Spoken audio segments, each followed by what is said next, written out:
చాలా స్టడీ చేసి వాక్యం చెప్పాలి. సంఘం అంటే మాట్లాడి ఇష్టానుసారంగా మాట్లాడకూడదు. సంఘ బిడ్డలందరూ ప్రభువు వచ్చిన ముందు నిలబెట్టాలి. నేను సేవ అంటే మాటలు కాదు. నేను గనక మిమ్మల్ని ప్రభు రాకడ ముందు పరిశుద్ధులుగా చేసి నిలబెట్టకపోతే, అంటే నేను చెప్పిన తర్వాత కూడా మీరు వినకపోతే దేవుడు నన్ను లెక్క అడుగుతాడు. విననందుకు మిమ్మల్ని శిక్షిస్తాడు. నేను చెప్పకుండా ఏది ఉండను, క్షుణ్ణంగా చెప్పాలి. ఎందుకంటే నాకు పరలోకం కావాలి.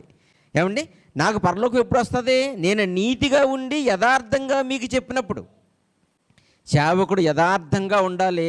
సంఘాన్ని భారంతో మోయాలి, భారము కలిగి మోయాలి. ఎందుకంటే సంఘము అంటే క్రీస్తు రక్తముతో కడగబడినటువంటి ప్రజలు. చాలా జాగ్రత్తగా ఉండాలి. అప్పుడు సేవకులకి పరలోకం వస్తుంది. మీకు ఎప్పుడు వస్తుంది? మీరు యథార్థంగా ఉండి వాక్యాన్ని పాటించి దేవుని కార్యక్రమాలకి సహకారులుగా ఉండి మనమంతా కుటుంబం అనుకుంటే అప్పుడు మీకు పరలోకం వస్తుంది.